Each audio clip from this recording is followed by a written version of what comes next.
Un animateur de la Toei répond à la polémique sur Sanji? Oui, ça y est, on a un animateur qui était du coup sur l'animation de Wano et qui est maintenant sur l'animation de Egghead, qui répond à la polémique sur Sanji du fait que on a dit qu'il était tourné au ridicule, que il y avait des scènes qui étaient dans le manga et qui sont pas dans l'animé. Et je les ai sur mon téléphone et je vais vous lire tout de suite ce qui lui a été dit. En tout cas, si t'aimes One Piece et les animés, pense à liker et à t'abonner puisqu'on en parle tous les jours. Et on attend le combat Luffy-Kizaru avec impatience. Celui-ci répond à pourquoi l'animé n'est-il pas exactement comme le manga. Il dit en parlant du coup des internautes que ce qu'ils ne comprennent pas, c'est qu'on dit aux réalisateurs d'épisodes, lorsqu'ils font le storyboard de l'épisode, vous devez prendre ces 3 pages et vous assurer qu'elles durent 5 minutes. Les changements de scène sont donc le seul moyen d'y parvenir. Différents réalisateurs abordent cette question de différentes manières. Certains ajoutent des images statiques, des arrière-plans panoramiques, d'autres penseront les angles et l'approche de la scène, et d'autres ajouteront simplement quelques éléments, tous pour atteindre le même objectif, transformer 1 minute de lecture en 5 minutes d'animation. Alors sur le coup, il a pas tort, c'est vrai qu'ils doivent adapter le manga pour que ça fasse une animation. Donc c'est normal que ce soit pas la même œuvre, hein. Je suis le premier à dire que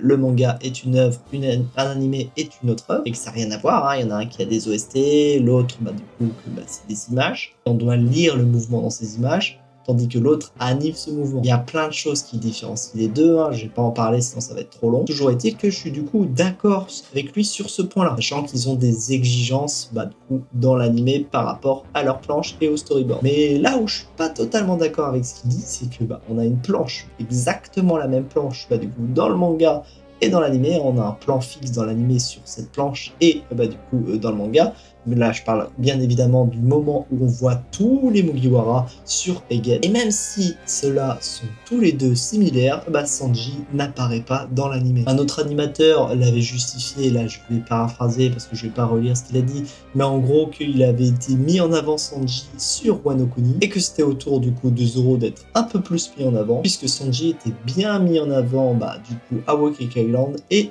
à Wano Kuni. Et ça aussi, je suis pas trop d'accord avec ce qu'il dit. Zoro a quand même bien été mis en avant, beaucoup plus que dans le manga d'ailleurs. Et franchement, c'est pas une course à qui c'est qu'on met en avant. L'objectif, c'est quand même de respecter, même si mettre Sanji à la dérision, certes, c'est dans l'humour de One Piece, donc ok, je peux l'accepter. Mais vraiment, l'enlever à un moment où il y a tout le monde et c'est une planche iconique, là, franchement, j'ai vraiment du mal. Et je suis pas le seul à penser ça, parce que même si cet animateur a répondu à la polémique, ça a un peu envenimé sur internet, au lieu de calmer les choses comme lui pensait le faire. En tout cas, maintenant, vous avez sa réponse et vous savez ce que